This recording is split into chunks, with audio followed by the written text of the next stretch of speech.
A kú déédé àsìkò yìí. Kókó inú ìwé ìròyìn la mú wá fún yín láti inú àwọn ìwé ìròyìn ilé wa. Orúkọ tèmi ni Ọmọgbémisọ́lá ọmọ Alọ́gọ̀madẹ̀. Ikọ̀ ọlọ́pàá ìpínlẹ̀ Èkó ti sọ wípé àwọn kò ní í ṣe kọjá agbára wọn lórí ìwádìí ikú olórin Ìléríolúwa Alọ́ba tí gbogbo ènìyàn mọ̀ sí Mohbad. Agbẹnusọ ọlọ́pàá ìpínlẹ̀ Benjamin Hundeyin sọ nínú ìfọ̀rọ̀wánilẹ́nuwò pẹ̀lú akọ̀ròyìn wípé àwọn kò tíì gba èsì àyẹ̀wò lórí òkú Mohbad láti ọ̀dọ̀ olùṣàyẹ̀wò pathologist. Hundeyin fèsì sí ìbéèrè láti ọ̀dọ̀ àjọ Civil Society Organization tí wọ́n ń béèrè fún àbájáde èsì àyẹ̀wò níbi ìpàdé tí ó wáyé lánàá ní ìlú Ìkẹjà, ìpínlẹ̀ Èkó. Adarí ẹ̀ka àjọ Civil Society Ọmọlọ́lá Pedro sọ nínú àtẹ̀jáde tí ó tó akọ̀ròyìn lọ́wọ́ wípé kí iléeṣẹ́ ọlọ́pàá yéé ṣe ìdádúró tí kò lẹ́tọ̀ọ́ kí wọ́n sì dáàbò bo ẹ̀tọ́ ọmọ àti ìyàwó olóògbé. Àjọ yìí ń bẹ̀rù wípé ó ṣeé ṣe kí ìdádúró yìí mú ewu bá ìyàwó rẹ̀ Wùnmí àti ọmọ nítorí pé irúfẹ́ ìṣòro báyìí ni Mohbad kojú nígbà tí ó wà láyé. Pedro fi kún un wípé ọlọ́pàá gbọ́dọ̀ tètè parí ìwádìí kí wọ́n sì kéde àbájáde wọn fáráyé rí.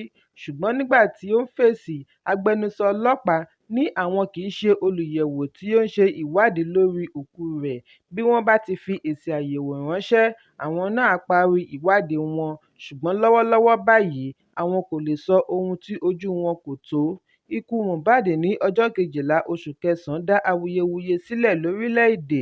Èyí ló mú ọlọ́pàá gbé ìgbìmọ̀ olùṣèwádìí dìde láti mọ kókó ohun tí ó ṣe okùnfà ikú rẹ̀.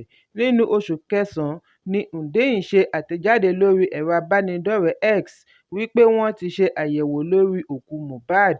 Èsì àyẹ̀wò ni ọlọ́pàá ń retí. Nínú oṣù kọkànlá ni iléeṣẹ́ ọlọ́pàá tún sọ wípé àwọn ṣì ń retí èsì àyẹ̀wò tí wọ́n ṣe láti bíi oṣù mélòó sẹ́yìn. Ẹ̀kúnrẹ́rẹ́ ìròyìn yìí wà nínú ìwé ìròyìn Punch tó jáde lónìí. Ikọ̀ ọlọ́pàá ìpínlẹ̀ Ògùn ti dóòlà aláboyún kan kúrò lọ́wọ́ àwọn ajínigbé ní agbègbè Ìjẹ̀bú-Igbó, ìjọba ìbílẹ̀ Àríwá Ìjẹ̀bú, ìpínlẹ̀ Ògùn. Alukoro ọlọ́pàá ìpínlẹ̀ Ọmọlọ́lá Odùtọ́lá ni ó fìdí ìṣẹ̀lẹ̀ yìí múlẹ̀ fún akọ̀ròyìn lánàá. Gẹ́gẹ́ bí ọ̀rọ̀ Odùtọ́lá, àwọn agbébọn dènà de tọkọ-tìyàwó sínú igbó níwájú ilé wọn bí wọ́n ti jí ìyàwó tí ó lóyún sínú gbé tí wọ́n sì fi ọkọ sílẹ̀. Ìròyìn jábọ̀ wípé ìṣẹ̀lẹ̀ yìí wáyé láàárín aago 11 alẹ́ ọjọ́ Kérésì. Nínú ìfọ̀rọ̀wánilẹ́nuwò pẹ̀lú akọ̀ròyìn ni Odùtọ́lá ti ṣàlàyé lẹ́kùnrẹ́rẹ́ wípé DPO àgọ́ ọlọ́pàá gba ìpè pàjáwìrì lórí ìṣẹ̀lẹ̀ ajínigbé. Lójú ẹsẹ̀ ni wọ́n taari àwọn ọlọ́pàá lọ ibi ìṣẹ̀lẹ̀. Nígbà tí wọ́n dé ibẹ̀ ni wọ́n bá ọkọ nìkan. Àwọn ajínigbé ti gbé ìyàwó lọ. Wọ́n ní ọkọ ìyàwó yìí sọ wípé bí àwọn ṣe fẹ́ wọ inú ilé ni àwọn agbébọn 6 jáde wá láti inú ọgbà igbó ọ̀ọ́kán ilé wọn tí wọ́n sì jí ìyàwó gbé lọ. Odùtọ́lá fi kún un wípé DPO, àwọn òṣìṣẹ́ ẹ̀ṣọ́ aláàbò So-Safe, Àmọ̀tẹ́kùn àti àwọn mìíràn ni wọ́n jọ ṣe àwárí aláboyún yìí. Fún ọ̀pọ̀lọpọ̀ wákàtí ni wọ́n fi ń wá obìnrin yìí kí wọ́n tó ṣe àwárí rẹ̀ ní ọjọ́ Ìṣẹ́gun. Lójú ẹsẹ̀ ni wọ́n gbé e re ilé ìwòsàn fún ìtọ́jú. Odùtọ́lá sọ fún akọ̀ròyìn wípé àwọn ajínigbé ti ń wọ inú ìlú lọ báyìí láti lọ ṣe ìkọlù. Ó ní nígbà tí àwọn kò ti fi ààyè gba àwọn ajínigbé lójúnà mọ́ ni wọ́n ṣe ń wọ inú ìgbèríko lọ. Ó ní gbogbo wọn lọ́wọ́ máa tó nítorí ọ̀daràn kò lè rí ààyè ní ìpínlẹ̀. Ìdí nìyí tí wọ́n fi ń ké sí àwọn lọ́balọ́ba àti adarí ìlú kí wọ́n ṣe ìdásílẹ̀ ọlọ́dẹ sí ẹnu ibodè pẹ̀lú àtìlẹ́yìn tí ó bá yẹ fún àwọn ẹ̀ṣọ́ aláàbò.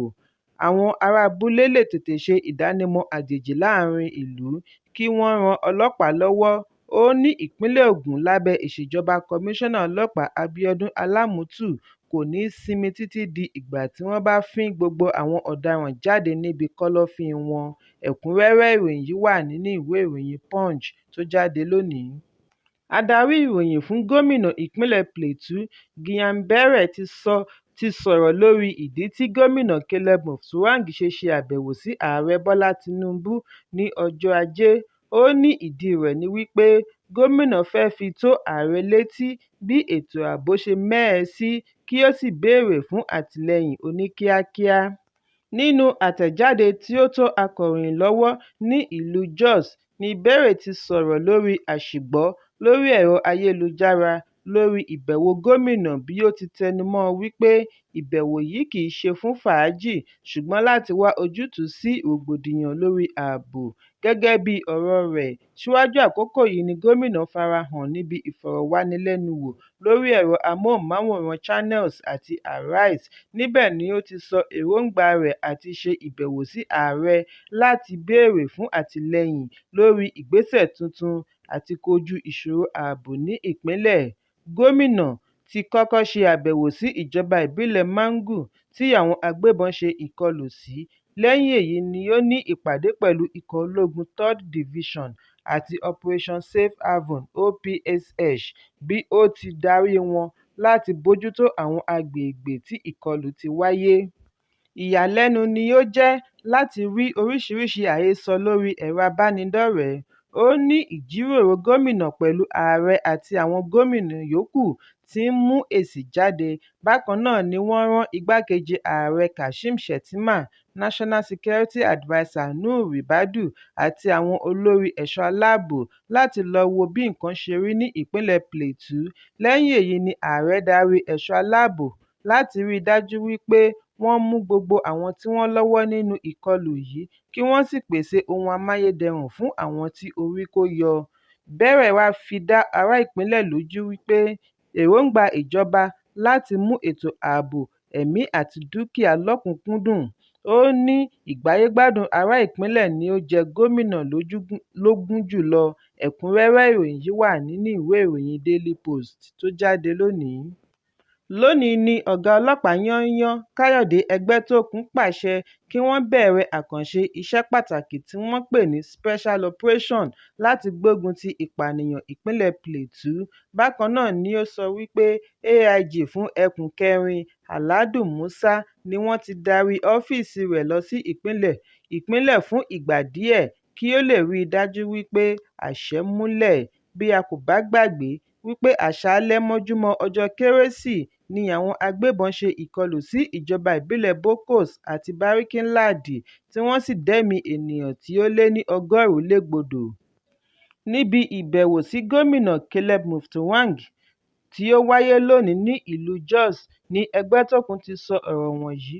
Ó ní ààrẹ ti pàṣẹ wípé kí wọ́n fi ọwọ́ ṣìkún òfin mú gbogbo àwọn tí wọ́n lọ́wọ́ nínú ìkọlù yìí kí wọ́n sì fi wọ́n jófin bí ó ti bá ará ìpínlẹ̀ Plateau kẹ́dùn tí ó sì fi dá wọn lójú wípé gbágbáágbá ni ọlọ́pàá wà lẹ́yìn wọn láti gbógun ti àjálù.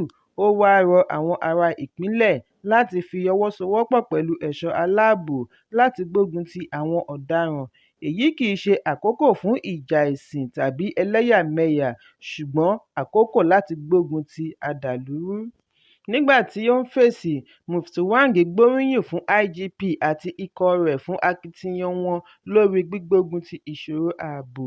Bí ó ti gbà wọ́n ní ìyànjú kí wọ́n fi agbára kún agbára, ó ní ọmọ orílẹ̀-èdè ní ìgbẹ́kẹ̀lé nínú wọn kí àwọn náà jẹ́wọ́ wípé wọ́n káàtó láti gbógun ti ìwà àdàlúrú. Ẹ̀kúnrẹ́rẹ́ ìròyìn yìí wà nínú ìwé ìròyìn Daily Post tó jáde lónìí. Ààrẹ Bọ́lá Tinubu darapọ̀ mọ́ àwọn Mùsùlùmí òdodo lónìí láti kí ìrun Júmààtì ní gbọ̀ngàn ńlá mọ́ṣáláṣí tí ó wà ní òpópónà Nnamdi Azikiwe, erékùṣù Èkó. Lára àwọn tí wọ́n jọ kọ́wọ̀ọ́rìn pẹ̀lú ààrẹ láti rí olórí òṣìṣẹ́ Fẹ́mi Gbàjàbíàmílà, olùbádámọ̀ràn lórí ààbò Nuhu Ribadu àti àwọn lọ́gàálọ́gàá nínú iṣẹ́ ìjọba lọ sí mọ́ṣáláṣí. Níbi ìwàásù ni Chief Imam mọ́ṣáláṣí Sheikh Sulaiman Abu Nahala ti rọ àwọn Mùsùlùmí òdodo láti ṣàánú fún Mùsùlùmí àti ẹni tí kìí ṣe Mùsùlùmí. Ó sọ ìdí pàtàkì fún Mùsùlùmí láti wo àwòkọ́ṣe ìwà rere òjíṣẹ́ ńlá bí ó ti ṣe àpẹẹrẹ ìwà aláìwo ẹ̀sìn, ipò tàbí ẹ̀yà. Bákan náà ni ó sọ pàtàkì ṣíṣe ìpamọ́ òfin lórílẹ̀-èdè.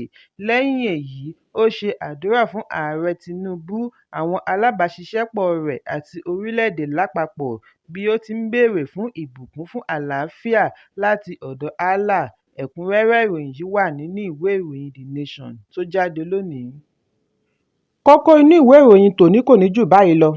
Ẹ pàdé mi lọ́la fún àkọ́tún ìròyìn. Kí a tó lọ, ẹ má ṣaláì fi àríwísí yín ránṣẹ́, ìyẹn comment, kí ẹ sì bá wa subscribe sí ojúnà wa lórí YouTube kí Kókó Inú Ìwé Ìròyìn lè máa tẹ̀ yín lọ́wọ́ ní kíákíá.